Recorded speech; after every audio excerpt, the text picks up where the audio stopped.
Let's get some comment and analysis on Glencore's share sale. I'm now joined by John Meyer. He's an analyst at Fairfax. Hi, John. Morning. 480 to 580. Your first thoughts?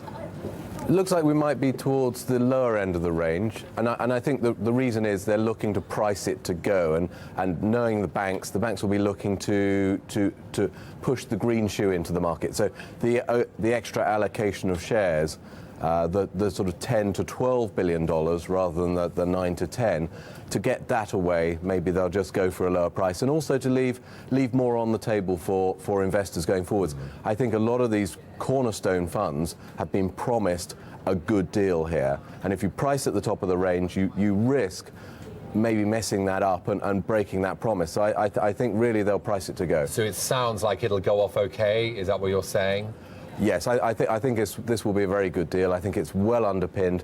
There's a huge lineup of blue chip names in here, and including some Japanese state organizations Chinese state organizations that are also coming in. So I think it's being funded by the great and the good of the commodities world. John, let's look ahead a couple of years. Let's look back also to MG Metals. I mean, there are examples in the past of metals traders coming to the market and it not lasting too long. Is Glencore going to repeat history?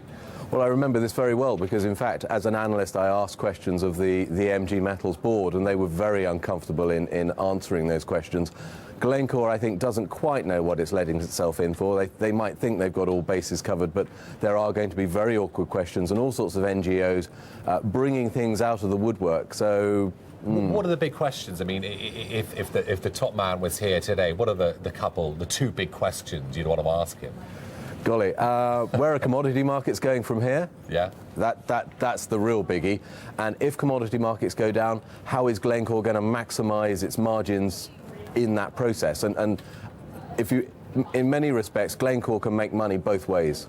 Does Glencore want to reveal its secrets? Does it want to let us know how it makes these margins? Does it want to reveal all to the public? That's uncomfortable viewing or secrets, isn't it? Well, Glencore has, shall we say, given the headlines on what it does. It's broken down the activities of its trading businesses. But no, it's not going to give us the real secrets on how it makes the margins here. Do you think the trading business will go private again in a couple of years? I mean, is that where it's heading?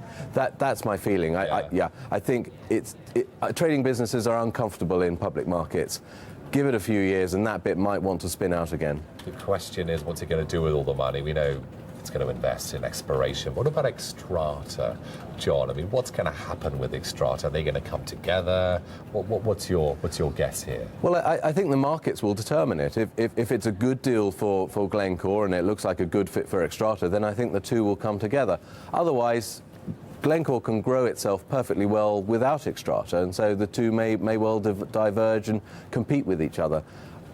It's all to play for at this stage. It is all to play for, and of course it's going to make a lot of men very, very wealthy indeed. Do you think that investors will look upon it graciously, that executives will make so much money, and does the fact that they're selling now means that a lot of these investors actually want to cash out?